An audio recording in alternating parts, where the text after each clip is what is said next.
وہ شیشے جو چاندی کی قسم کے ہوں گے ان کو منتظمین جنت نے ٹھیک اندازے کے مطابق بھرا ہوگا۔ ایک آدمی کو جس قدر حاجت ہے، ضرورت ہے، اس کے مطابق اگر کوئی چیز اس کو پروسی جائے، اس کے ریکوائرمنٹ کے عین مطابق اگر کوئی چیز اس کو مل جاتی ہے۔ عزت کی ایک سمجھیے کہ ایک قسم، مان لیا کسی مہمان کو ہم کوئی چیز دیں پینے کو جی، اور ان کی ضرورت اس سے پوری نہ ہو، اگر وہ مانگ لے تو مانگنا کوئی یہ نہیں، لیکن مانگنے کی نہیں چاہیے۔ جی، تو جنت کا معاملہ ایسا ہوگا کہ اتنا ہی بھر کے لایا جائے گا، جس کو جتنی پیاس لگی ہوگی نہ اس جام میں وہ مشروب بچے گا اور نہ اس کے لیے گھٹے گا۔ یہ بھی نعمت کا ایک حصہ ہے، تبھی تو اللہ رب العزت نے اس کا تذکرہ کیا، اس کا فرمایا۔ انسان پیے تو اتنا زیادہ پی لے کہ پریشان ہو جائے، جی، اور اتنا کم پیے کہ اسے حاجت رہ جائے، تو گویا کہ نعمت سے وہ لطف اندوز نہیں ہو پائے گا۔ نعمت سے لطف اندوز ہونے کے لیے ضروری ہے کہ جام اس قدر ہی بھرا ہوا ہو جس قدر اس شخص کی خواہش ہے۔ بہت سی مولانا۔ محترم ناظرین و ناظرات، السلام علیکم ورحمۃ اللہ وبرکاتہ۔ سورہ دہر کی تیسری نشست میں ہم اور آپ شامل ہیں۔ پچھلے ایپیسوڈ میں آیت نمبر 9 تک مطالعہ کیا گیا تھا، اور آج انشاءاللہ العزیز آیت نمبر 10 سے ہم لوگ آگے چلیں گے۔ مولانا محترم عبدالستار ندوی صاحب ہمارے درمیان موجود ہیں، اور آپ کی رہنمائی میں انشاءاللہ یہ مطالعہ اپنی تکمیل کو پہنچے گا۔ محترم ناظرین و ناظرات، آپ کو یہ بات یاد ہوگی کہ اس سورہ کی ابتدائی 9 آیات کے اندر میں خلاصہ کل ملا کر کے یہ کہ اللہ تعالیٰ نے ابتدائی آیات کے اندر میں انسان کی تخلیق اور انسان کی تخلیق کے بعد میں دونوں ہی راہیں اس پر یوں کہہ لیجئے کہ ہم نے اسے راستہ دکھایا، اور وہ راستہ دکھلانے کے بعد میں کس راستے کو وہ اختیار کرے اس بات کا انتخاب اس پر چھوڑ دیا گیا، خواہ شکر کرے یا کفر کرنے والا بنے۔ اور پھر اس کے بعد میں انجام ان لوگوں کا جن لوگوں نے کفر کی روش اختیار کی، اور ان کا بھی جنہوں نے شکر کی روش اختیار کی۔ تو رب تعالیٰ فرماتے ہیں اسی سورہ کی آیت نمبر 4 میں کہ کفر کرنے والوں کے لیے ہم نے زنجیر طوق اور بھڑکتی ہوئی آگ مہیا کر رکھی۔ یہ ایک ہی آیت مبارکہ ہے جس میں اہل کفر کا انجام اللہ تعالیٰ نے اس سورہ کے اندر میں لایا ہے، اور پھر اس کے بعد میں ابرار کا تذکرہ ہے، نیک لوگوں کا تذکرہ ہے، اور نیک لوگوں کے سلسلے میں ان نعمتوں کا تذکرہ جن سے اللہ تعالیٰ انہیں روز محشر ہمکنار فرمائیں گے۔ جنتوں کے اندر میں ان کے لیے جو تواضع کا سامان اللہ تعالیٰ نے کر رکھا ہے، ان کا تذکرہ ہم لوگوں کو مل جاتا ہے آیت نمبر 5 اور اس سے آگے۔ پھر اس کے بعد میں یہیں آگے چل کر کے آیت نمبر 9 تک پچھلے ایپیسوڈ میں ہم لوگ پہنچے تھے، اور آیت نمبر 9 ان لوگوں کا تذکرہ جو اللہ تعالیٰ کی رضا کی خاطر مسکین کو، یتیم کو اور قیدیوں کو کھانا کھلاتے ہیں، اور کھانا کھلاتے ہیں اس لیے نہیں کہ مسکین ان کا شکریہ بجا لائے یا یہ کہ کچھ بدل ان کو دے دے، بلکہ قرآن کریم اس بات کی صراحت کرتا ہے کہ اللہ تعالیٰ کے وہ بندے ہیں جو مسکینوں کو، یتیموں کو اور قیدیوں کو کھانا کھلاتے ہیں صرف اس لیے کہ ہم نہ تم سے کوئی بدلہ چاہتے ہیں نہ شکریہ، بلکہ ہم اللہ تعالیٰ کی خاطر تمہیں کھلا رہے ہیں۔ ایسے لوگوں کے لیے اللہ تعالیٰ نے جس اجر و ثواب کا تذکرہ فرمایا ہے، بلکہ آیت نمبر 10 کو اگر ہم دیکھیں، تلاوت و ترجمانی ہوگی انشاءاللہ، اور پھر اس آیت کا اور آیت نمبر 9 کا جو باہمی تعلق ہے ہم کوشش کریں گے کہ اس باہمی تعلق کو آپ لوگوں کے سامنے لائیں۔ تو مولانا محترم سے درخواست ہے کہ آپ آیت نمبر 10 کی تلاوت و ترجمانی فرمائیں، اور پھر انشاءاللہ اس سلسلے کو ہم آگے بڑھاتے ہیں۔ اعوذ باللہ من الشیطان الرجیم، بسم اللہ الرحمن الرحیم، انا نخاف من ربنا یوما عبوسا قمطریرا فوقاهم اللہ شر ذلك اليوم ولقاهم نظرة وسرورا۔ صدق اللہ العظیم۔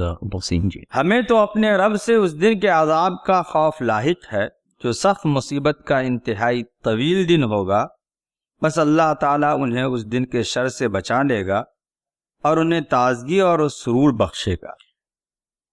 سامعین، دونوں ہی آیتیں آ گئی ہیں، آیت نمبر 10 بھی اور 11 بھی ہماری تلاوت اور ترجمانی میں۔ تو سب سے پہلے تو آیت نمبر 10 کو لے لیتے ہیں۔ ہمیں تو اپنے رب سے اس دن کے عذاب کا خوف لاحق ہے جو سخت مصیبت کا طویل دن ہوگا۔ تو مولانا یہاں پر الفاظ یومن ابوسن قمطریرہ اور آیت نمبر 8 میں اسی دن کے بیان کے سلسلے میں یومن کان شرہ مستطیرہ، تو وہاں ترجمہ جس کی ایک ایسا دن جس کی آفت ہر طرف پھیلی ہوئی ہے، اور یہاں پر ایک ایسا دن جو سخت مصیبت کا ایک انتہائی طویل دن ہوگا۔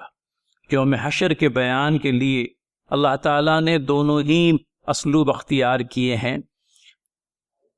آفت عام ہوگی جو پھیلی ہوئی ہوگی، کیونکہ اب اس بات میں تو کوئی دو رائے نہیں ہے کہ روز ازل سے لے کر کے روز ابد تک کے جتنے بھی انسان ہے، بلکہ انسانوں کے علاوہ دیگر مخلوقات، یوں کہہ لیجیے کہ جنوں کا بھی بہرحال حساب اللہ تعالیٰ فرمائیں گے۔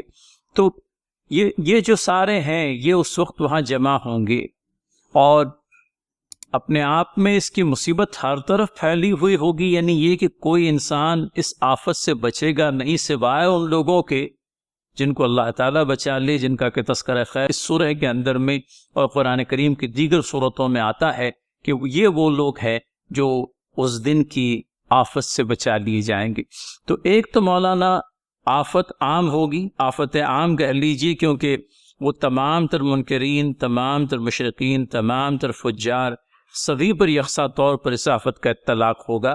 اور یہاں یہ بات بیان کی جا رہی ہے کہ سخت مصیبت کا دن ہوگا اور انتہائی طویل ہوگا۔ بھائی صاحب، اس میں ایک بات اور یہ سمجھ میں آتی ہے جی کہ یہ جو الفاظ ہیں انا نخاف من ربنا، جی، یہ الفاظ کن کی طرف سے ادا کیے جائیں گے؟ انا نخاف من، یہ الفاظ عباد اللہ کی طرف سے ادا کیے جائیں گے، جس عباد اللہ کا تذکرہ پچھلی آیتوں میں آیا ہے جی مولانا، کہ اللہ کے نیک بندے، جی، ابرار کا تذکرہ، ابرار، اور ابرار کے بعد عباد اللہ تعالیٰ کے، انہوں نے یہ کہا کہ ہم غریبوں کو کھانا کھلاتے ہیں، اس لیے کھلاتے ہیں کہ خدا کی خوشنودی حاصل کی جائے، جی، اور جزا اور شکریہ نہیں۔ جی، تو گویا کہ عباد اللہ یہ بھی آگے کہہ رہے ہیں کہ ہم اس دن کے عذاب سے ڈرتے ہیں، اس دن کے عذاب سے خوف کھاتے ہیں جس دن کی صورتحال ایسی ہوگی۔ عبوس کہتے ہیں بہت تیوری چڑھانے والے کو، منہ بگاڑنے والے کو، اس لیے عباس کہتے ہیں غصہ والی انسان کو، اور عباس کی میننگ شیر کی بھی آتی ہے، جی، اس لیے کہ شیر کا چہرہ دیکھنے ہی میں لگتا ہے کہ وہ ذرا سا بہت صحیح بولا۔ تو اب یہ ہے کہ یہ الفاظ یعنی عبوس جو ہے یہ انسانوں کے لیے استعمال ہوتا ہے، لیکن دن کے لیے اللہ نے استعمال کیا اس حیت کو انسان کی نظروں کے سامنے لانے کے لیے کہ دن کی ایک کیفیت ہوگی۔ جی، اور کبھی کبھی کوئی چیز جو انسانوں کے لیے استعمال ہے دوسری چیزوں کے لیے بھی استعمال ہو جاتی ہے، اس کی کئی مثالیں موجود ہیں ہماری زبان میں بھی اور دیگر زبانوں میں بھی۔ ہمیں یہاں اصل میں اس بات پہ غور کرنی ہے کہ یہ الفاظ عباد اللہ کہیں گے، اور یہ الفاظ کہنے کا مدعا یہ ہے کہ ہم تو قیدیوں کو، غریبوں کو کھانا کھلاتے ہیں تاکہ اس دن کے شر سے بچا جائے۔ تو گویا کہ ہم میں سے جو شخص بھی چاہتا ہے کہ قیامت کی ہولناکیوں سے وہ محفوظ رہے، تو اسے چاہیے کہ اپنی مال، دولت، وقت، علم اس میں سے ضرورت مندوں پر خرچ کرے۔ بہت سی مولانا، میں سمجھتا ہوں بہت ہی واضح طور پر بات آ گئی ہے ناظرین۔ اور مولانا پتہ یہ چلتا ہے کہ اگر آیت نمبر 9 کو ہم 10 سے ملا کر کے پڑھ لیں، میں ترجمہ پڑھ لیتا ہوں تاکہ ان دونوں کے درمیان کا جو تعلق ہے وہ مزید واضح ہو جائے، بلکہ ہم 8 اور 9 اور اسی طرح سے 10 یہ تینوں کو پڑھ لیتے ہیں ایک ساتھ۔ اور اللہ کی محبت میں مسکین اور یتیم اور قیدی کو کھانا کھلاتے ہیں اور ان سے کہتے ہیں کہ ہم تمہیں صرف اللہ کی خاطر کھلا رہے ہیں، ہم تم سے نہ کوئی بدلہ چاہتے ہیں نہ شکریہ، ہمیں تو اپنے رب سے اس دن کے عذاب کا خوف لاحق ہے جو سخت مصیبت کا انتہائی طویل دن ہوگا۔ تو یہ جو خوف ہے وہ اس بات کا محرک ہوا کہ وہ یتیموں کو، اسیروں کو اور مسکینوں کو کھانا کھلاتے ہیں بغیر یوں کہہ لیجیے کہ کسی ایکسپیکٹیشن کی۔ فطری طور پر کہیں ہمیں ناظرین اس بات کی چاہت ہوتی ہے کہ کسی کے لیے اگر ہم کوئی فیور کر دیں تو وہ کم از کم ہمارا شکریہ ادا کریں، لیکن یہ معیار عبودیت دیکھیے کہ یہاں پر بندہ اپنے کھانا کھلانے کے لیے اس مسکین سے 2 لفظ شکریہ کی بھی سننا نہیں چاہ رہا ہے، بلکہ وہ تو یہ چاہ رہا ہے کہ اس کے اس پورے کے پورے کام کا اجر اس کے اس کام کا پورا اجر اللہ تعالیٰ ہی دے۔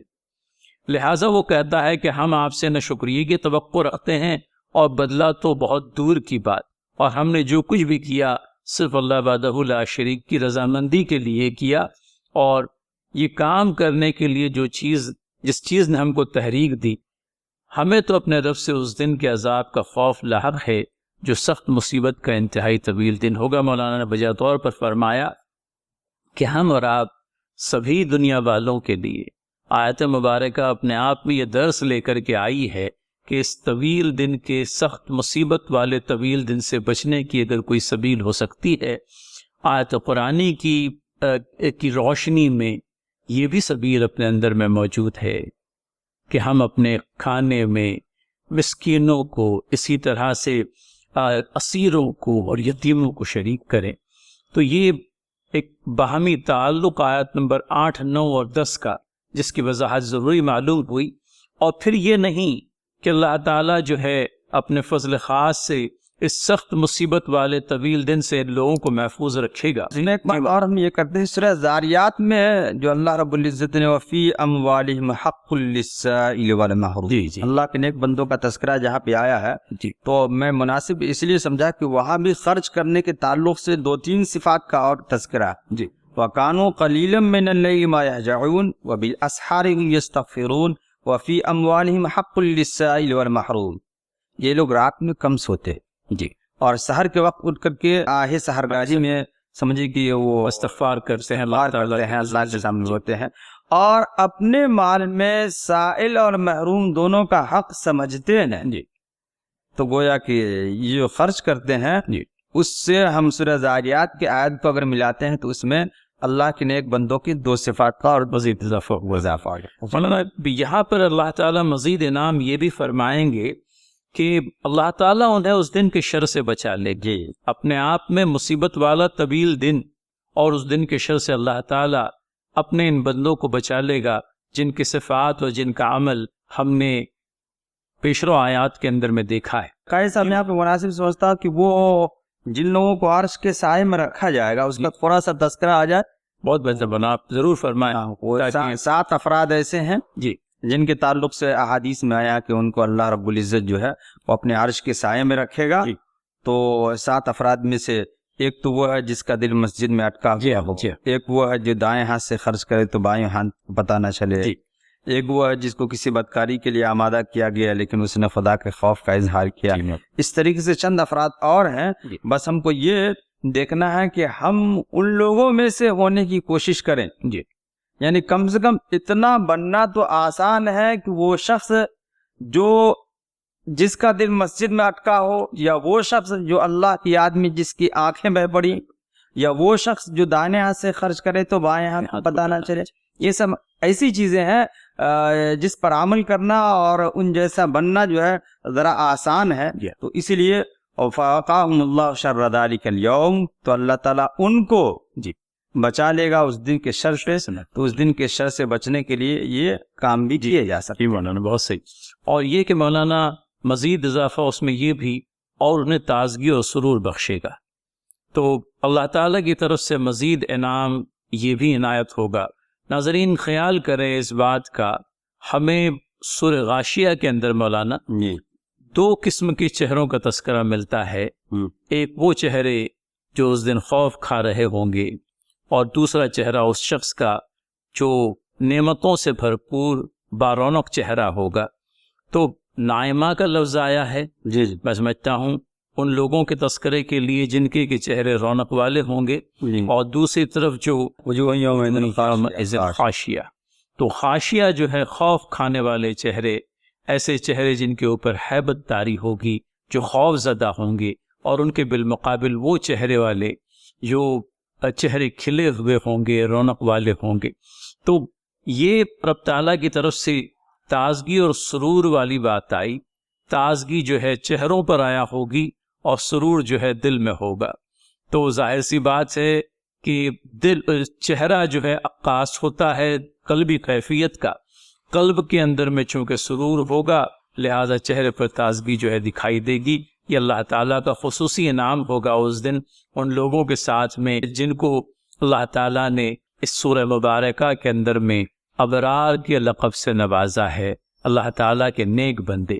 تو مولانا اس ضمن میں کچھ اور صاحب دیکھیے نظرہ کہتے ہیں تازگی کو. جی ہم تھوڑی دیر کے لیے تصور کریں کبھی ایسا موقع ہمارے ساتھ آیا ہوگا. جی ہم میں سے اکثر و بیشتر کو اس طرح کے معاملات حالات سے درپیش ہونا پڑتا ہے کہ کبھی بہت تیز دھوپ ہو، گرمی سے پریشان ہو، اور سمجھیے کہ پریشانی کا یہ عالم ہو کہ چلا نہیں جا رہا ہو، اور ایسے موقع سے اگر ٹھنڈے پانی سے ہاتھ منہ دھونے کی اور چند گھونٹ پینے کی کا موقع اگر مل جائے تو چہرے پہ کیا تازگی آ جاتی. جی تو اب اس وقت کی شر اور اس وقت کی فتنہ اور آفت کا ذرا سمجھیے کہ تصور کریں، اور پھر نبی پاک صلی اللہ علیہ وسلم کے مبارک ہاتھوں سے جام کوثر کے پلائے جانے کا تصور کریں تو کیا اس کو سرور بخشا جائے گا. تو ہم دنیا کی پریشانیوں کو دیکھ کر کے اور اس کے بعد جب نعمت ہمیں حاصل ہوتی ہے تو جو ہمیں تازگی ملتی ہے اس تازگی کا تصور ہم میں سمجھتا ہوں یہ تو ایک ادنا سی مثال ہے جو دنیا کی پیش کی گئی، اور آخرت تو دنیا کے مقابلے میں بدرجہ بہتر اور ہمیشہ باقی رہنے والی بھی. اور گو کے تذکرہ ہوتا ہے نعمتوں کا جنت کی، اور کہیں کہیں ہمیں الفاظ مل جاتے ہیں کبھی سونٹ کے، کبھی کافور کا لفظ آیا، یہاں بھی سونٹ کا لفظ بھی انشاءاللہ آئے گا آگے کو. تو لیکن ہم یوں نہ سمجھ لیں کہ اس پر دنیا کے اندر میں جو سونٹ ہے اور دنیا کی جو کافور ہے اس کافور کو اور اس سونٹ کو روز قیامت کی، روز محشر کی، یہ اللہ تعالیٰ نے اہل جنت کی تواضع کے لیے جس آب کافور کی آمیزش والی شراب کا تذکرہ فرمایا ہے، سونٹ کی آمیزش والی شراب کا تذکرہ فرمایا ہے. یہ سونٹ اور یہ کافور وہاں کی ہوگی، اور وہ نعمت کے سلسلے میں اللہ کے نبی صلی اللہ علیہ وسلم کی وہ حدیث کہ جنت کی نعمتوں کو نہ کسی آنکھ نے دیکھا، نہ کسی کان نے ان کی تفصیلات کو سنا، اور نہیں کسی دل نے ان نعمتوں سے محظوظ ہونے کے احساس کی کیفیت کو محسوس کیا. یہ اپنے آپ میں ایک الگ دنیا ہی ہوگی، اور اللہ تعالیٰ کرے وہ نعمتیں جو اہل جنت کے لیے اللہ تعالیٰ نے مختص کر رکھی ہیں، رب تعالیٰ محض اپنے فضل خاص سے تمام تر افراد امت کو بلکہ اگلے پچھلے تمام تر اہل ایمان کو ان بیش بہا نعمتوں سے ہمکنار کرے.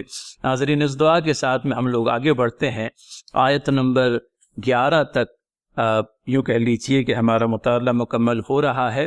ارشاد باری تعالیٰ 11 کا ترجمہ ایک مرتبہ پھر آپ کے سامنے رکھ دوں. بس اللہ تعالیٰ اپنے ان نیکوکاروں کو اس دن کے شر سے بچا لے گا اور انہیں تازگی اور سرور بخشے گا. اب پھر اس کے بعد میں آیت نمبر 12 مولانا تلاوت کر لیں اور ترجمانی بھی آ جائے تو پھر ہم صبر کے اوپر انشاءاللہ. وَجَزَاهُمْ بِمَا صَبَرُوا جَنَّةً وَحَرِيرًا. جی اور ان کے صبر کے بدلے میں انہیں جنت اور ریشمی لباس عطا کرے گا. مثلا میں اس میں تھوڑی سی یہ بات کر دوں کہ یہاں وَجَزَاهُمْ جزا کا فعل اللہ ہے کہ اللہ انہیں عنایت کرے گا. بات جو ہے یہاں پہ وہ عوض کے لیے جی کہ ان کے صبر کرنے کی وجہ سے اللہ تعالیٰ جنت بھی دے گا اور حریر بھی دے گا.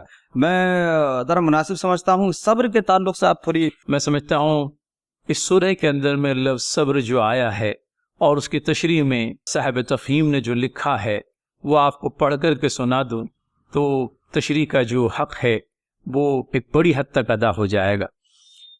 کہتے ہیں اپنے تشریحی نوٹ میں مولانا یہاں صبر بڑے وسیع معنی میں استعمال ہوا ہے، بلکہ در حقیقت صالح اہل ایمان کی پوری دنیاوی زندگی ہی کو صبر کی زندگی قرار دیا گیا ہے. ہوش سنبھالنے یا ایمان لانے کے بعد سے مرتے دم تک کسی شخص کا اپنی ناجائز خواہشوں کو دبانا، اللہ کی باندھی ہوئی حدود کی پابندی کرنا، اللہ کے عائد کیے ہوئے فرائض کو انجام دینا، اللہ کی خوشنودی کے لیے لالچ اور ترغیب کو ٹھکرا دینا جو اللہ کی راہ سے ہٹانے کے لیے سامنے آئے، ہر اس خطرے اور تکلیف کو برداشت کر لینا جو راہ راست پر چلنے میں پیش آئے، اور اس فائدے اور لذت سے دستبردار ہو جانا جو حرام طریقوں سے حاصل ہو، ہر اس نقصان، رنج اور اذیت کو انگیز کرنا جو حق پرستی کی وجہ سے پہنچے، اور یہ سب کچھ اللہ تعالیٰ کے اس وعدے پر اعتماد کرتے ہوئے کہ اس نیک رویے کے ثمرات اس دنیا میں نہیں بلکہ مرنے کے بعد دوسری زندگی میں ملیں گے۔ یہ ایک ایسا طرز عمل ہے جو مومن کی پوری زندگی کو صبر کی زندگی بنا دیتا ہے۔ یہ ہر وقت کا صبر ہے، دائمی صبر ہے، ہماگیر صبر ہے اور عمر بھر کا صبر۔ تو یہ ہے وہ صبر جس کے نتیجے میں اللہ تعالی جنت بھی عنایت کریں گے اور اہل جنت کے لیے ریشمی لباس بھی عطا ہوگا۔ تو معلوم یہ پڑتا ہے کہ زندگی کے ہر ایک مرحلے میں اہل ایمان سے اس بات کا تقاضا ہے کہ وہ صبر کے دامن کو ہاتھ سے نہ چھوڑیں۔ مختلف النوع آزمائشیں ہیں جن سے انسان آئے دن یوں کہہ لیجیے کہ ان آزمائشوں سے گزرتا ہی رہتا ہے۔ ایک کشمکشی حق و باطل ہے جو اس دنیا کے اندر میں ازل سے پیش آ رہی ہے اور ابد تک پیش آئے گی، اور ایسے میں ضروری ہوگا کہ اللہ تعالیٰ کی خاطر ہم صبر کریں ان مختلف مراحل میں، جن کا کہ تذکرہ بڑی ہی عمدگی کے ساتھ میں صاحب تفہیم نے اپنے تشریحی نوٹ میں فرمایا ہے۔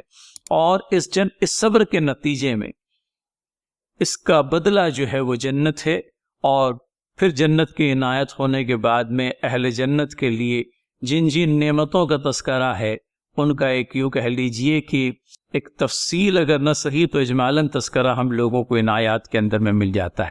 مولانا کوئی اضافی بات اگر آپ کی طرف سے لائیں؟ تقریباً تمام باتیں آ گئی ہیں، البتہ یہ ہے کہ پچھلی آیات سے اگر ہم صبر کو ملاتے ہیں تو بھی بات سمجھ میں آتی ہے جی کہ کھانا کھلانے کی بات جو آئی ہے، اس سے پہلی بھی بات آئی تھی، صرف کھانا نہیں کھلانا بلکہ حاجت مندوں کی ضرورتیں پوری کرنا۔ تو کبھی کبھی ایسا ہوتا ہے کہ انسان کسی چیز کا خود بھی ضرورت مند ہوتا ہے، صحیح، اور اس ضرورت کی چیز کو دوسروں کو دے کر کے کبھی کبھی خود پریشانی میں پڑ جاتا ہے۔ اچھا، تو ایسے موقع سے صبر کرنا بھی گویا کہ بہت بڑا صبر ہے کہ دوسروں کی ضرورت تو پوری کر دیا لیکن اپنی ضرورت پوری نہ ہونے کی وجہ سے وہ پریشان ہو گیا۔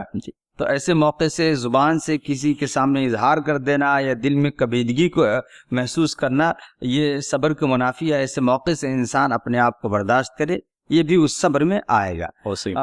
قائد صاحب، اس میں ایک بات اور یہ ہے کہ جتنے اعمال کا ذکر ہے قرآن حدیث میں، اس میں ایک صبر ہی ایسا ہے میرے علم میں اب تک یہ آیا، اور ایک روزہ۔ روزہ کے بارے میں احادیث میں ہے کہ پیارے رسول صلی اللہ علیہ وسلم نے کہا کہ وہ اس کا بدلہ اللہ دے گا، لیکن صبر ہی ایک ایسا نیک عمل ہے جس کے بارے میں یہ کہا گیا کہ انما یوفی الصابرون اجرہم بغیر حساب، صبر کرنے والوں کو ان کا اجر بلا حساب کتاب دیا جائے گا۔ بہت صحیح مولانا، اس لیے کہ صبر کرنا ہے بھی نہیں سب کے بس کا کام۔ بہت صحیح مولانا۔ تو یہ سب ہمارے یہاں صبر کا جو مفہوم بیان ہوتا ہے، میں سمجھتا ہوں اپنے آپ میں اردو والے جب لفظ صبر استعمال کرتے ہیں تو بہت ہی سطحی طور پر اس کا استعمال ہو جاتا ہے، اور عربی کا جو صبر ہے وہ صبر کن کن باتوں پر محیط ہے اس کا اندازہ ہمیں اس تشریحی نوٹ کے ذریعے سے ہوتا ہے۔ معلوم یہ ہوتا ہے کہ یہ جو زندگی کی مسلسل کشمکش حق و باطل جس سے کہ دوچار ہوتا ہے ہر انسان، اس کشمکش باطل سے یوں کہہ لیجیے کہ ثابت قدمی اور صبر ہی ہے جو ہمیں یوں کہہ لیجیے کہ اس کشمکش سے باہر نکال سکتی ہے کامیابی و کامرانی کے ساتھ میں۔ تو مولانا صبر کے ضمن میں اللہ تعالیٰ کی طرف سے انعام کا تذکرہ یہ بھی کہ اللہ تعالیٰ انہیں جنت اور ریشمی لباس عطا کرے گا، اور پھر ان نعمتوں کا مزید تذکرہ۔ متکئین فیہا علی الارائک لا یرون فیہا شمسا ولا زمہریرا، وہاں وہ اونچی مسندوں پر تکیے لگائے بیٹھے ہوں گے، نہ انہیں دھوپ کی گرمی ستائے گی نہ جاڑے کی ٹھٹر۔ تو مولانا معلوم پڑتا ہے جنتیوں کے لیے اللہ تعالیٰ نے موسم بھی بڑا سازگار اور خوشگوار بنا دیا ہے، وہاں پر نہ دھوپ کی گرمی ستائے گی نہ جاڑے کی ٹھل۔ تو پتہ ہی چلتا ہے کہ ہمیشگی کے لیے بہار کا موسم ہے جو اہل جنت کو نصیب ہوگا اللہ تعالیٰ کی طرف سے، کیونکہ یہ بات کہ وہ اونچی مسندوں پر تکیے لگائے بیٹھے ہوں گے، انہیں دھوپ کی گرمی ستائے گی نہ جاڑے کی ٹھیر۔ تو یہ تو تجربہ ہم لوگوں کو گرمیوں میں ہوتا ہے، اور سردیوں کے اندر میں شدید سردی کا احساس بھی لاحق ہوتا ہے، لیکن یہ ایک ایسے موسم کا تذکرہ ہے جہاں پر موسم نہ صرف قابل برداشت ہوگا بلکہ اپنے آپ میں خوشگوار بھی ہوگا اور سازگار بھی ہوگا۔ تو مولانا یہ ایک اور نعمت ہے اہل اس عزت کا کی، سمجھنا تو ہمارے دور میں زیادہ آسان ہے جی، جبکہ اب گرمی اپنی شباب بلکہ موسم اپنے شباب پر ہوتے ہیں۔ مختلف وجوہات کی بنا پر موسموں نے اپنا اعتدال کھو دیا ہے، اور اس کے لیے ہم خود ہی ذمہ دار ہیں۔ اوزون لیئر کے یوں کہہ لیجیے کہ دبلے ہو جانے کا عمل، یا ایکو سسٹم کی بربادی کا عمل، ہواؤں کے اندر میں پائے جانے والے گیسوں کے تناسب کے اندر میں جو عدم تناسب واقع ہوا ہے، یہ ساری ہی باتیں، راستوں کے اوپر وہیکلز اتنی ہے کہ آدمی کم چل رہے ہیں اور گاڑیاں معلوم پڑتا ہے زیادہ چل رہی ہے، اور شہر کے اندر میں بھی ایک مقام سے دوسرے مقام پر جانے کے لیے اب آپ کو 5 اور 10 منٹ اگر لگنے ہیں تو مزید 10 منٹ آپ فارغ کر لیں اپنے آپ کو کہ اس بات کا امکان ہے کہ کوئی جنکشن پر جا کر کے آپ کو ریڈ سگنل ملنا ہے۔ تو کہنے کا منشا یہ کہ اب ہم بخوبی اندازہ لگا پا رہے ہیں کہ موسم گرما کی گرمی کیا کو آسان بناتے بناتے ہم نے اس کو مشکل بنا دیا مولانا، اور اللہ تعالیٰ نے جنت کے اندر میں ہمیں یہ آسانی رکھی ہے۔ اللہ تعالیٰ مقدر فرمائے، نہ دھوپ کی گرمی ستائے گی اور نہ جاڑے کی ٹھیر۔ میں یہ کہنا چاہ رہا تھا کہ اس زمانے میں تھوڑا اس لیے بھی اس کا سمجھنا آسان ہے کہ لوگ اے سی میں بیٹھے رہتے ہیں اور باہر کانچ سے گرمی کی تمازت دیکھتے رہتے۔ جی جی جی مولانا، یعنی اب دیکھیے قیامت کا جو یہ ہوگا کہ کچھ لوگ ایسے ہیں جو گرمی میں جل رہے ہوں گے، صحیح، اور حدیث میں آتا ہے کہ کچھ لوگ پسینے میں شرابور ہوں گے، کچھ اپنے پنڈلیوں کے کچھ قدم تک پسینہ ہوگا، کچھ کا پسینہ ان کے گھٹنوں تک ہوگا، اور کسی کا لجام یعنی سمجھیے کہ ہونٹ تک پسینے آ جائیں گے، اور کچھ کے بارے میں یہ کہا گیا کہ اس کی صورتحال یہ ہوگی۔ تو ہم یہ اندازہ کرتے ہیں آج کی اے سی میں بیٹھ کر کے اور اپنے سمجھیے کہ کانچ سے باہر کی گرمی اور تمازر تپش کو دیکھتے ہیں، لیکن اندر اسے راحت ہے۔ جی مولانا، تو یہ بھی بات مولانا کہ ہمارے ذہن و دماغ میں رہے، اور اللہ تعالیٰ سے دعا ہی کر سکتے ہیں ہم کہ باری تعالیٰ اپنے فضل خاص سے ہمیں ہمکنار کر اور وہ کام کرنے کی توفیق دے جس کے نتیجے میں ابدی جنتیں تیرے فضل خاص سے ہمارا مقدر ہو سکی۔ تو بہرحال ناظرین، آیت نمبر 14 پر اب ہم کو چلنا ہے، اور اس میں جنت کے پھلوں کا تذکرہ ہے مولانا۔ وَدَانِيَةً عَلَيْهِمْ ظِلَالُهَا وَذُلِّلَتْ قُطُوفُهَا تَذْلِيلًا۔ جی جنت کی چھاؤں ان پر جھکی ہوئی سائے کر رہی ہوں گی، اور اس کے پھل ہر وقت ان کے بس میں ہوں گے۔ جی، تو یہ بھی مزید جنت کی چھاؤں ان پر جھکی ہوئی سایہ کر رہی ہوگی، اور اس کے پھل ہر وقت ان کے بس میں ہوں گے کہ جس طرح چاہیں انہیں توڑ لیں۔ تو فراوانی کا یہ عالم ہے، آپ دیکھیے، کوئی ہاتھ روکنے والا نہیں، اور بس آپ کی خواہش دل میں آنا ہے، اور خواہش کی تکمیل کے سارے راستے کھلے ہوئے ہیں۔ تو رب تعالیٰ کی جنتوں کی مزید یوں کہہ لیجئے کہ نعمتوں کا تذکرہ ہم لوگوں کو آیت نمبر 14 میں بھی ملتا ہے۔ مولانا میں سمجھتا ہوں کہ آیت اپنے آپ میں بالکل ہی واضح ہے۔ جنت کی چھاؤں پر جھکی ہوئی سایہ کر رہی ہوگی، اور اس کے پھل ہر وقت ان کے بس میں ہوگی کہ جس طرح چاہیں انہیں توڑ لیں۔ یہاں پر ایک بات یہ ہے جی مولانا، قاضی صاحب کہ نہ دھوپ دیکھیں گے تو پھر سائے کی کیا ضرورت؟ ہاں، یہ آپ نے بجا فرمایا، کیونکہ وہاں دھوپ کی گرمی نہیں ستائے گی، یہ بات آئی ہے مولانا، تو پھر سائے کی ضرورت کیوں کر پیش اسی طرح متقین علی الارائک کہتے ہیں ایسے پلنگ مساری کو جس کے اوپر شیڈ لگا ہوا ہو۔ جی، تو جی کیا وجہ بیان ہو سکتی ہے؟ ودانیت، اس پہ عموماً مفسرین نے نہیں لکھا، بعض نے ہلکا اشارہ کیا کہ یہ جو ہے نا سائے کا ہونا ایک نعمت، جی، کوئی ضروری نہیں ہو کہ دھوپ، حالانکہ دھوپ سے بچنے ہی کے لیے سایہ ہوتا ہے، لیکن گویا کہ نعمتوں میں سے ایک نعمت ہے، تو بطور نعمت اس لیے کہ جنت سمجھے کہ آسائش کی جگہ ہے. جی. تو جو نعمتیں دنیا میں بطور نعمت لوگ استعمال کرتے ہیں، جنت میں بھی وہ نعمت رہیں گی. اور ویسے بھی جہاں باغات ہوں اور جہاں سمجھے کہ پھول ہو، پھل ہوں، اور وہاں سائے نہ ہوں، جی، تو پھر وہ باغ کا مزہ نہیں رہے گا. جی. تو سایہ کا مطلب یہ نہیں کہ دھوپ سے بچنے کے لیے سایہ، بلکہ باغات کو خوشنما بنانے کے لیے بطور نعمت یہ سائے ہوں گے. جی. اور پھلوں کے تعلق سے جو یہ کہا گیا، پھل ان کے بالکل ایسے جھکے ہوئے ہوں گے کہ جب چاہے توڑ لیں. جی. کبھی کبھی ایسا ہوتا ہے کہ انسان جو ہے دنیا میں اپنی پسندیدہ پھل کو دیکھتا ہے لیکن وہ حاصل نہیں کر پاتا ہے. تو یہاں کہا گیا کہ پھل ان کے بس میں ایسے ہوں گے کہ اگر وہ بیٹھے رہیں گے تو بھی توڑ سکتے ہیں، کھڑے ہونے کی نوبت نہیں آئے گی. اور لیٹے رہیں گے تو بیٹھنے کی نوبت نہیں آئے گی. یعنی پھل کو اس حساب سے ایڈجسٹ کر دیا جائے گا کہ وہ جس حالت میں ہوں گے اس حالت میں پھل کو حاصل کرنے، اسٹور کر کے رکھنے کی ضرورت پیش نہیں آئے گی، جیسا کہ آج کل ہوتا ہے. فارم فریش فروٹ کہہ لیں آپ، بالکل آپ کے دسترس میں ہوں گے اور آپ نے لیا، شجر سے توڑا اور کھا لیا. تو میں سمجھتا ہوں کہ یہ تو ایک ایسی نوازش ہے، اور نہ صرف کسی ایک مخصوص پھل کا تذکرہ مولانا، جنت کے پھل، اور جنت کے پھلوں کے اندر میں جتنے بھی پھل ہوں گے ان سب کے تعلق سے یہ بات کہ وہ اہل جنت کی دسترس میں ہوں گے، اور جس پھل پر ان کا دل آئے گا اس پھل کو وہ بآسانی توڑ پائیں گے. گویا کہ پھلوں کا کھانا انسانی فطرت کا حصہ ہے یہ. جی. اس لیے دنیا میں بھی کھانے کے بعد پھل اگر کھایا جائے تو اس کو فضول خرچی میں نہیں شمار کیا جائے. جی مولانا، مطلب یہ ہے کہ آدمی اپنے ضرورت کے اعتبار سے کھائے تو وہ تو بہرحال اس کے لیے اللہ تعالیٰ کی ایک نعمت ہے، اور فضول خرچی سے بہرحال اس کو بچنے کی ضرورت ہے.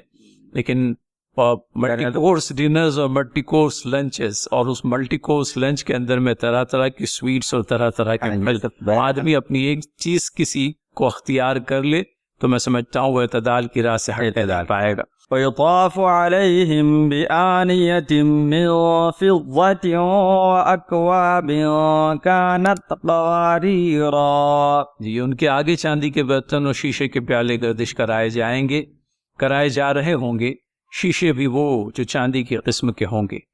مولانا، چاندی کے برتن کا تذکرہ آیا ہے، اور سورہ زخرف کے اندر میں سونے کے برتنوں کا تذکرہ بھی ہم کو ملتا ہے. تو ان دونوں آیتوں کے درمیان میں کیا مطابقت ہوگی؟ اسی طرح وہ بھی ایک آیت میں وہ بھی ہے نا کنگن کے تعلق. جی وہ تو آگے آ رہی ہے، میں سمجھتا ہوں.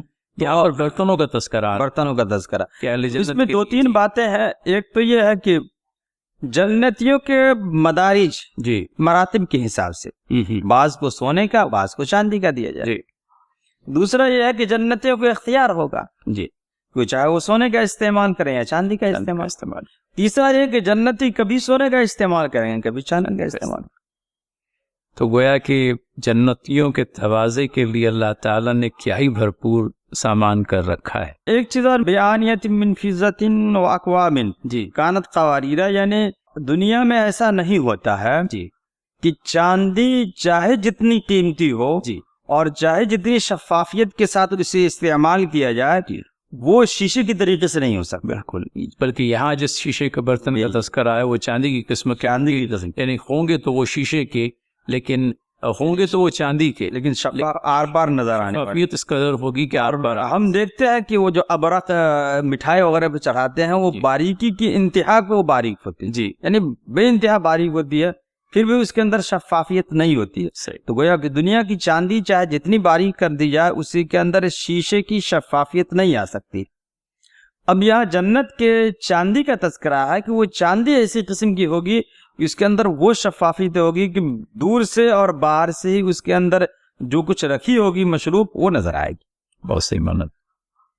تو بنانا زبردست میں سمجھتا ہوں. یعنی یوں کہہ لیجیے کہ ہم تو محض ایک اندازہ ہی کر سکتے ہیں، چونکہ قرآن کریم نے کچھ صراحت فرما دی ہے جنت کی نعمتوں کی. قائد صاحب دیکھیے، یہ جس نعمت کا تذکرہ آیا یہ تو بہرحال نعمت ہے جنت کی، لیکن دنیا میں بھی بعض چیزیں ایسی نظر آتی ہے کہ تعجب ہوتا ہے. جیسے کہ میرا عام طور سے وہ مکرانہ وغیرہ جانے کا اتفاق ہوا تو وہاں پتھر جو میں دیکھتا اسٹون وغیرہ جو ماربل نکلتے تو وہ تعجب ہوتا تھا کہ ایسی ایسی قسم کے ماربل ہوتے تھے کہ دیکھ کر کے دنگ رہ جاتے تھے کہ اچھا. بلکہ ایک جگہ میں نے گلاس دیکھا تھا، گلاس جو ہے وہ دیکھنے میں شیشے کی طرح اسے اٹھایا تو کافی وزنی تھا. تو اس نے بتایا یہ ایسا پتھر ہے کہ آر پر نظر آتا. رب تعالیٰ کی قدرت کے کرشمے ہیں مولانا۔ دنیا میں بھی سمجھیے کہ کچھ ایسی نعمتیں ہیں جس کو دیکھ کر کے انسان دنگ رہ جاتا کہ اچھا ایسا بھی ہوگا تو پھر جنت کا کیا کہنا۔ بہت صحیح مولانا، بہت صحیح۔ اور پھر اس کے بعد میں ناظرین ہم آگے کی آیت نمبر 16 ایک مرتبہ پڑھ لیتے ہیں۔ قواریر من فضة قدروها تقدیرا ویسقون فیہا کأسا کان مزاجها زنجبیلا۔ ترجمہ آپ کر دیں جی مولانا، پہلی جو آیت ہے آیت نمبر 16، اس کا ترجمہ اس طرح سے کہ وہ شیشے جو چاندی کی قسم کے ہوں گے ان کو منتظمین جنت نے ٹھیک اندازے کے مطابق بھرا ہوگا۔ تو مولانا یہ بھی یوں کہہ لیجئے کہ ایک آدمی کو جس قدر حاجت ہے، ضرورت ہے، اس کے مطابق اگر کوئی چیز اس کو پروسی جائے یا اس کے مطابق اس کو وہ مشروب دیا جائے تو یوں کہہ لیجئے کہ وہ اس کے ریکوائرمنٹ کے عین مطابق اگر کوئی چیز اس کو مل جاتی ہے، عزت کی ایک سمجھیے کہ ایک قسم ہے۔ ہاں، عزت افزائی کا یہ بھی ایک قسم ہے گویا۔ مان لیا کسی مہمان کو ہم کوئی چیز دیں پینے کو جی، اور ان کی ضرورت اس سے پوری نہ ہو، اگر وہ مانگ لے تو مانگنا کوئی یہ نہیں، لیکن مانگنے کے بعد جو ہے بہرحال مانگنا ایک سمجھے کہ مانگنے کی نہیں چاہیے۔ جی، تو جنت کا معاملہ ایسا ہوگا کہ اتنا ہی بھر کے لایا جائے گا، یا جام کی جو ہے وہ سمجھے کہ اس کی سائز، جی، اس کی سائز ہی ایسی ہوگی کہ جس کو جتنی پیاس لگی ہوگی نہ اس جام میں وہ مشروب بچے گا اور نہ اس کے لیے گھٹے گا۔ بہت صحیح مولانا۔ اور اچھا یہ بھی نعمت کا ایک حصہ ہے، تبھی تو اللہ رب العزت نے اس کا تذکرہ کیا، تذکرہ فرمایا۔ انسان پیے تو اتنا زیادہ پی لے کہ پریشان ہو جائے، جی، اور اتنا کم پیے کہ اسے حاجت رہ جائے، تو گویا کہ نعمت سے وہ لطف اندوز نہیں ہو پائے گا۔ بہت صحیح بولا۔ نعمت سے لطف اندوز ہونے کے لیے ضروری ہے کہ جام اس قدر ہی بھرا ہوا ہو جس قدر اس شخص کی خواہش ہے۔ بہت صحیح مولانا۔ اور پھر اب ہم آ رہے ہیں آیت نمبر 17 پر، جس میں اللہ تعالیٰ نے اہل جنت کے لیے ایک مزید مشروب کا تذکرہ فرمایا ہے۔ ارشاد باری تعالیٰ ہے ان کو وہاں ایسی شراب کے جام پلائے جائیں گے جس میں سونٹ کی آمیزش ہوگی۔ اور آیت نمبر 18 کو اگر مولانا ہم ساتھ میں جوڑ لیتے ہیں تو وہاں تذکرہ ملتا ہے ہمیں، اعوذ باللہ من الشیطان الرجیم، عینن فیہا تسمی سلسبیلا، یہ جنت کا ایک چشمہ ہوگا جسے سلسبیل کہا جاتا ہے۔ تو مولانا کیا ہے یہ سونٹ کی آمیزش والی شراب، اور سونٹھی کی آمیزش کیوں؟ وہاں تو آب کافور والی شراب تھی، وہ شراب جس میں آب کافور کی آمیزش ہے، آیت نمبر 5 میں ہم نے دیکھا۔ اب یہاں پر جس شراب کا تذکرہ ہے اس میں سونٹ کی آمیزش، اور پھر مولانا ایک تیسری شراب شرابن طہورا کا تذکرہ بھی ہمیں آیت نمبر 21 میں مل جاتا ہے، وَسَقَاهُمْ رَبُّهُمْ شَرَابًا طَهُورًا، جس میں پلانے کی نسبت اللہ تعالیٰ نے اپنی طرف کر لی ہے اور شراب کو شراب طہورا کہا ہے۔ اہل جنت کے مزے ہیں کہنا چاہیے، اور بس یوں کہہ لیجئے کہ ہم تو یہاں بیٹھ کر کے بھی اس سرور کا ہلکا ہلکا سا کئی احساس کر پا رہے ہیں کہ مشروب بھی کیسے۔ اور یہ ہم چونکہ اس آیت پر ہے لہٰذا اس کو سمجھ لیں مولانا سے، مولانا مزاجها زنجبیلا۔ تو کہیں یہ پڑھنے میں آیا کہ کتاب کے اولین مخاطب اہل عرب تھے، اور عربوں کے یہاں پر یہ چلن تھا کہ وہ شراب کے اندر میں سونٹ کی آمیزش کر کے پیتے تھے۔ ہمارے ناظرین کے لیے تھوڑا سا اس بات کا میں سمجھتا ہوں تشریح کرتے چلیں، سمجھاتے چلیں کہ بھئی سونٹ جو ہے وہ سوکھے ہوئے ادرک ڈرائیڈ جنجر کو کہا جاتا ہے، اور ایک طرح کی یوں کہہ لیجیے کہ تلخی پیدا کر دیتا ہے سونٹ کی آمیزش، مطلب یہاں پر اس دنیا کے خوشبو کے لیے، اور تھوڑا سا اس میں جو شراب ہے اس کے اندر میں اور زیادہ کک آنے کے لیے پرفس اس کا استعمال کیا جاتا ہے۔ اہل عرب کے اندر میں بہرحال یہ چیز، لیکن یہاں بھی بعض لوگوں بہت کم ایسا ہوا، ہمیں تو اب تک کی اس چھوٹی سی عمر میں ایک جگہ ایسا اتفاق ہوا، جی حالانکہ نان مسلم کا وہ گھر تھا، اس گھر میں جب کسی وجہ سے داخل ہوئے تو وہ ایک گلاس ایک دم نیم گرم پانی دیا جس میں وہ سونٹ ملا کر کے دیا تھا۔ اچھا، اور مقدار میں اس حساب سے سونٹ ملایا تھا کہ اس کی تلخی نہیں آئی تھی، اس کی خوشبو آئی تھی، اور اس میں خاص قسم کا نمک ملایا تھا، جو نمک ہم کھانے میں استعمال کرتے ہیں وہ نمک نہیں۔ وہ پینے کے بعد مجھے احساس ہوا کہ تازگی بھی آئی اور بدن سے تھکاوٹ دور ہونے لگی. تو مجھے محسوس ہوا کہ اچھا وہ یہ سونٹھ ملایا ہے انہوں نے. تو وہ تذکرہ تو ان لوگوں کا آپ نے بتایا نا کہ ان لوگوں کی عادت تھی کہ وہ شراب میں ملانے کے لیے کچھ ملاتے تھے، جیسے سونٹھ ملاتے تھے، ہو سکتا خوشبو لانے کے لیے اور مجھے مستی لانے کے لیے. لیکن ہمیں یہاں بھی دیکھنے کو ملا کہ ایسا بھی لوگ بساوقات لوگ کرتے ہیں، پیتے ہیں. تو گویا اب سونٹھ کو ہم یہ سمجھے کہ دنیا کی سونٹھ نہیں ہوگی. اور یہاں تو کیا کہا جائے کہ اپنے بازار میں جائیے تو کئی قسم کے ادرک مل جاتے ہیں. جی ہاں، مولانا یہاں یہ بات آ رہی کہ سلسبیل سے مراد ایسا پانی ہے جو میٹھا، ہلکا، خوش ذائقہ ہونے کی بنا پر حلق سے بسہولت گزر جائے گا.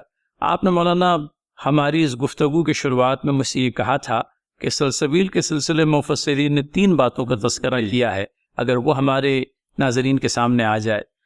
مفسرین نے کہا سلسبیل یہ مسلسل سے، یعنی وہ جو چشمہ ہوگا مسلسل جاری ہوگا، تیزی کے ساتھ بہتر ہے. اور ایک یہ ہے کہ وہ اتنا سافٹ ہوگا کہ آسانی کے ساتھ جو ہے وہ حلق سے نیچے اتر جائے گا. حالانکہ سوٹ کی اگر سمجھ لیجئے مقدار میں کسی قدر زیادتی کر دی جائے تو پھر تلخی پیدا ہو جاتی ہے، لیکن یہاں پر سوٹ کی آمیزش بس اس قدر ہوگی کہ آپ اس کی یوں کہہ لیجئے کہ ذائقے کو محسوس کر سکیں. تو خوش ذائقہ ہوگا، ہلکا ہوگا، میٹھا ہوگا، بسہولت حلق سے اتر جائے گا. اور یہ کہ سلسبیل جو ہے یہاں پر چشمے کا نام نہیں بلکہ بطور صفت اس لفظ کا استعمال کیا گیا ہے. مولانا اس کے بعد میں جنت کے ان خدام کا تذکرہ آ رہا ہے. یہ میں تلاوت کرتا ہوں. یطوف علیہم ولدان مخلدون اذا رأیتهم حسبتهم لؤلؤا منثورا. جی، ان کی خدمت کے لیے ایسے لڑکے دوڑتے پھر رہے ہوں گے جو ہمیشہ لڑکے ہی رہیں گے. تم انہیں دیکھو تو سمجھو کہ موتی ہیں جو بکھیر دیے گئے. تو مولانا یہ خدام جنت ہے جن کا کہ تذکرہ، اور ان کے سلسلے میں یہ کہ ایسے لڑکے جو دوڑتے پھر رہے ہوں گے. معلوم پڑتا ہے چاقو چوبند ہیں. جی، یہاں پر کوئی خدمت کرنے کے لیے کہا گیا اور فوراً خدمت بجا لائی گئی. اس کے اندر میں کوئی چوں چرا نہیں ہوا، کوئی لتولال نہیں ہوئی. تو یہ ہے وہ لڑکے، اور ان کے تعلق سے یہ کہ ہمیشہ لڑکے ہی رہیں گے. اہل جنت کے لیے ہے ابدی زندگیاں، اور ان ابدی زندگیوں کے اندر میں کبھی دنیا والے یہ سوچنے لگیں کہ یہ لڑکے بھی ایک وقت گزر جانے کے بعد میں جب ان کے اعضاء و جوارح کمزور پڑ جائیں گے تو وہ دوڑتے پھر رہے ہوں گے، تو کیسے ممکن ہو پائے گا؟ کہا اللہ تعالیٰ نے کہ وہ ہمیشہ لڑکے ہی رہیں گے. یہ رب تعالیٰ کی قدرت ہے. آپ دیکھیے دنیا کے اندر میں ہماری عمر بچپن سے جوانی اور جوانی سے بڑھاپا ڈھلتی چلی جاتی ہے، لیکن یہ جو مخصوص خدام ہیں جنت کے، یہ ایسے لڑکے ہیں جن کو اگر تم دیکھو تو سمجھو کہ موتی ہے جو بکھیر دیے گئے ہیں. معلوم پڑتا ہے حسن و جمال کا پیکر ہوں گے اپنے آپ میں. اور مزید یہ کہ جس طرح سے خوشنما موتی بکھرے ہوئے ہوتے ہیں، ان لڑکوں کی یوں کہہ لیجیے کہ خوبصورتی کا عالم یہ ہوگا کہ ان کے تعلق سے اگر منظر کشی کی جائے تو پتہ چلتا ہے کہ موتی ہیں جو بکھیر دیے گئے ہیں. لڑکے ہیں دوڑتے پھر رہے ہیں، اور دوڑتے پھرنے سے مراد یہی ہے کہ جس طرح سے یہ ایکسپیکٹ کیا جاتا ہے کہ ایک خادم اپنے کام میں نہایت چاق و چوبند ہو، اپنے مالک کے حکم کی بجا آوری پل بھر میں کر لے، تو یہی کچھ منظر کشی کی جا رہی ہے کہ یہ مدعا اپنے آپ میں چاق و چوبند بھی ہوں گے، اور یہ کہ انہیں جو حکم دیا جائے گا پل بھر میں اس حکم کی تعمیل ہوگی. تو ان کی خدمت کے لیے ایسے لڑکے دوڑتے پھر رہے ہوں گے جو ہمیشہ لڑکے ہی رہیں گے. تم انہیں دیکھو تو سمجھو کہ موتی ہیں جو بکھیر دیے گئے ہیں. جی مولانا. جی قاری صاحب، اس میں وہ لڑکے ہوں گے کون؟ جی وہ لڑکے کون ہوں گے؟ اس کے بارے میں مفسرین کا یہ کہنا ہے کہ وہ لڑکے مطلب یہ ہے کہ بلوغت سے پہلے جو فوت ہو جاتے ہیں وہ لڑکے ہوں گے. جی بعض مفسرین کا کہنا ہے کہ خاص قسم کے لڑکے ہوں گے جنتیوں کی خدمت گار کے طور پہ انہیں پیدا کیا جائے گا. بعض مفسرین کا یہ بھی کہنا ہے کہ وہ جنتیوں کے بچے ہوں گے. جی جو جنتی چاہیں گے کہ ان کا اولاد ہو تو ان کے لیے، یہ احادیث میں بھی یہ بات آئی ہے کہ ان کے لیے اللہ تعالیٰ اولاد کا سسٹم بھی کر دے گا، وہ جنتیوں کے بچے ہوں گے. بہرحال جو بھی ہو، یہاں 2 باتیں آئی ہے کہ یطوف علیہم، وہ دوڑ رہے ہوں گے جی یعنی خدمت کے لیے، اور دوسری بات آئی ہے کہ مخلدون، ہمیشہ لڑکے ہی رہیں گے. جی تو اس میں دو باتیں یہ ہم کو سمجھ میں آتی ہے، بلکہ مفسرین نے اس کی طرف اشارہ کیا ہے کہ دیکھیے وہ یہ ہے کہ خدمت گاری کے لیے تجربہ کار ہونا ضروری ہے اور اعصاب کا مضبوط ہونا بھی ضروری ہے۔ جی، ایک انسان جو اپنے آقا کی خدمت کرتے کرتے تجربہ کی انتہا کو پہنچتا ہے، تجربہ کار بن جاتا ہے آخر عمر میں، تو اس کے اعصاب کمزور ہو جاتے ہیں جی، اور جب اعصاب اس کے مضبوط رہتے ہیں تو تجربہ نہیں ہوتا ان کو۔ جی مولانا، معلوم ہوتا ہے یہ بچوں کے پاس میں تجربہ بھی ہوگا لیکن ان کی عمر ڈھلے گی نہیں، جی، عمر ان کی جو ہے کانسٹنٹ رہے گی۔ خدمت کرتے کرتے اپنے سمجھیے کہ جنتیوں کی خدمت کرتے کرتے ان کے مزاج سے بھی ہم آہنگ ہو جائیں گے، واقف ہو جائیں گے، اور پھر تجربہ بھی ہو جائے گا، لیکن تجربہ ہونے کے ساتھ ساتھ ان کے اعصاب کمزور نہیں ہوں گے، اس لیے کہا مخلدون۔ مولانا یہ بات جو بیان ہوئی، اذا رأیتہم حسبتہم لؤلؤا منثورا، لؤلؤا منثورا، لؤلؤا منثورا، تو یہ جو تم انہیں دیکھو تو سمجھو کہ موتی ہیں جو بکھیر دیے گئے ہیں، تو کیا یہ ان کی خوبصورتی ہے؟ یوں کہہ لیجیے کہ نگاہ ٹکے گی نہیں جیسے کہ چمکدار موتیوں پر نہیں ٹکتی ہے، اور پھر مطلب یہ ہے کہ کیفیت ایسی ہوگی کہ یہ سبھی بچے چونکہ اپنے حسن میں، اپنی خوبصورتی میں یکتائے زمانہ ہوں گے، لہٰذا جب یہ جنتیوں کی خدمت کے لیے دوڑتے پھر رہے ہوں گے تو کوئی ایسا منظر کہ موتیاں ہیں جو بکھیر دی گئی ہیں۔ اس سے یہ بھی اندازہ ہوتا ہے کہ ایک دو نہیں ہوں گے، کئی ہوں گے، جی۔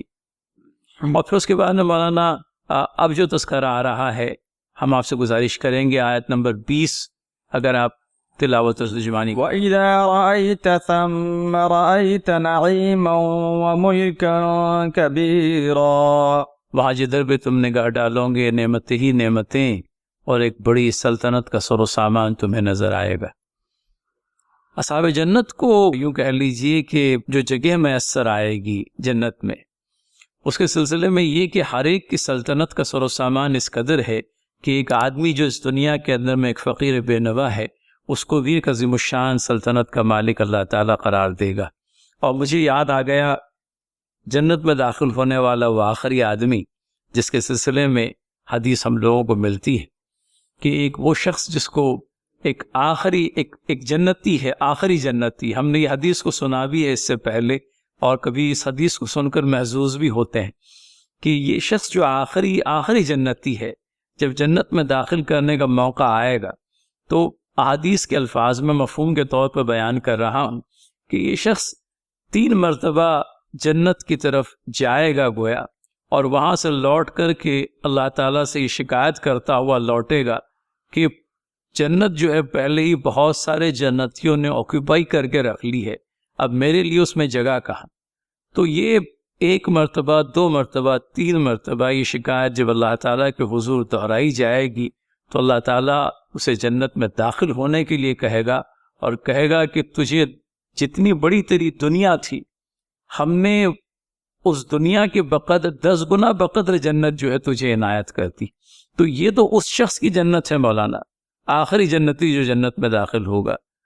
انبیاء ہیں، صلحاء امت ہیں، اتقیاء ہے، بزرگان دین ہے، اور وہ بھی جن کی ساری زندگی جو اللہ تعالیٰ کے دین کی خدمت میں گزری، ان کی جنتوں کا معاملہ کیا ہوگا، ان کی جنتوں کی طول و عرض کیسا ہوگا۔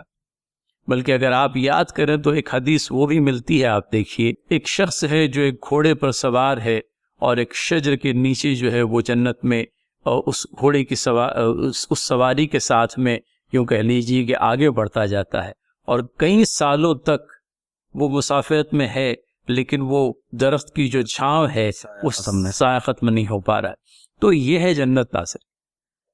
ہماری دنیا کی وسعت کو تو ہم دیکھ نہیں پائے، نہ ہم نے قطب شمالی کو دیکھا، نہ قطب جنوبی کو دیکھا۔ ہم نے اگر زیادہ سے زیادہ دیکھ لیا تو ہندوستان دیکھ لیا، آس پاس کے ممالک کہیں کچھ دیکھ لیجئے، اللہ تعالیٰ کی توفیق سے مکہ مدینہ دیکھ لیا، لیکن دنیا کے 10 گنا طول و عرض والا مقام اور جگہ اس شخص کو عنایت ہو رہی ہے جو آخری جنتی ہے، جنت میں داخل ہونے والا آخری شخص ہے۔ اور پھر ہم نے ان احادیث کے ذریعے سے بھی کچھ اندازہ لگانے کی کوشش کی کہ جنت کے طول و عرض کا کیا عالم۔ اللہ تعالیٰ کی قدرت ہے، آپ دیکھیے، اور اس کے جیسا قادر کون، علی کل شیء قدیر بھی اور علی کل شیء شہید بھی۔ تو مولانا یہ باتیں میں سمجھتا ہوں قائد صاحب یہاں ملکن کبیرہ جو آیا ہے کہ بڑی سلطنت، دنیا میں انسان سلطنت کو بڑی نعمت سمجھتا ہے. صحیح مولانا. اور پوری زمین کی جو تصویر لی گئی ہے وہ ایک مچھر کے پر کے برابر تصویر ہے. بالکل.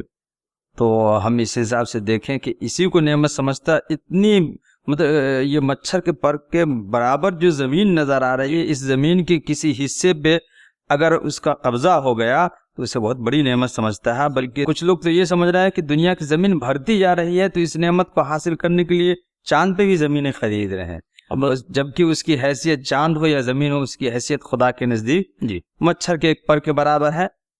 تو اللہ نے کہا نعیمہ و ملکن کبیرہ، کہ وہاں کی سلطنت کیا عالم ہو. صحیح بات. یعنی جو یہاں کی سلطنت کو جو فانی ہے اسے حاصل کرنے کے بعد سمجھنے لگے کہ ہم بس شہنشاہ وقت ہو گئے، یہ تو فانی ہے. ایک دوسرا پہلو یہ بھی کہ اس دنیا کی حصول کے لیے جس طرح سے لوگ کٹ مرتے ہیں، وہ ان لوگوں کے لیے بھی درس ہے کہ اس حقیر سے دنیا جو اللہ تعالیٰ کی نگاہ میں ایک مچھر کے پر سے بھی کمتر، اور اس کے لیے یوں کہہ لیجئے کہ ایک دوسرے کے گلے کاٹنا، بھائی کا دشمن ہونا، اور ایک ہی خاندان کے کئی ایک افراد کا قتل کا ارتکاب کرنا، یہ ساری چیزیں ہوتے ہوئے ہم نے اپنی آنکھوں کے سامنے دیکھی ہے. حصول دنیا کے پیچھے انسان اس قدر منہمک ہے کہ نہ اس کو اپنوں کی اپنائیت کا احساس ہے، اور یہ کہ بس زیادہ سے زیادہ دنیا پٹورنے کے چکر میں رشتہ داریوں اور برادریوں کو بھی وہ بھلا بیٹھتا ہے. ناظرین، ہم اس سورہ کی آیت نمبر 20 تک بحمداللہ پہنچے ہیں، اور جنت کی نعمتوں کا جو اجمالی تذکرہ ہم لوگوں کو ملا ہے وہ ہم نے ملاحظہ فرمایا ہے. مزید 2 آیات کے اندر میں اہل جنت کے لیے اللہ تعالیٰ نے مزید سامان جنت جو فراہم کیا ہے اس کا تذکرہ انشاءاللہ العزیز رہے گا. اور آپ سے گزارش ہے کہ سورہ دہر ہمارے درس میں جو چل رہی ہے اس کا آپ بذات خود بے انفرادی طور پر مطالعہ کریں. میں ناظرین سے یہ بھی کہنا چاہوں گا کہ یہ وہ سورہ ہے جو عشاء کی نماز میں ہماری مسجدوں کے اندر میں حضرات ائمہ کے ذریعے سے پڑھی جاتی ہے. تو اس وقت بھی یہ بات ہم لوگوں کے ذہن میں رہے، ہم نے اس سورہ کے مطالعے کو کیا ہے. اور جب جب یہ سورہ دہرائی جائے گی، سونٹ کی آمیزش والی شراب، آب کافور کی آمیزش والی شراب، اور اب جس شراب کا تذکرہ آئے گا وَسَقَاهُمْ رَبُّهُمْ شَرَابًا طَهُورًا، یہ ساری جنت کی نعمتیں ہیں. اور اللہ تعالیٰ سے دعا کرتے رہیں. نبی محترم صلی اللہ علیہ وسلم نے ہمیں تعلیم دی کہ اللہ تعالیٰ سے جنت الفردوس کے لیے دعا کریں، اپنے استحقاق کو نہ دیکھیں، اللہ تعالیٰ کی رحمتوں سے امیدیں باندھے رہیں، کیونکہ بالآخر آخری فیصلہ جو ہے اس کی نگاہ لطف و کرم سے ہی ہوگا. تو ناظرین، ان چند باتوں کے ساتھ میں آپ سے اجازت لیتے ہیں. آپ نے اس مطالعے کے اندر میں ہمارے ساتھ میں جوڑا اپنے آپ کو، جس کے لیے ہم رب تعالیٰ کے حضور آپ کے حق میں جزائے خیر کے لیے دعا گو ہیں. اور جزاکم اللہ فی خیر جزا. آئندہ انشاءاللہ پھر ملاقات رہے گی. اس پروگرام کو لائک کریں، سبسکرائب کریں، اور اپنے ساتھیوں کے ساتھ میں شیئر کرنا نہ بھولیں. جزاک اللہ.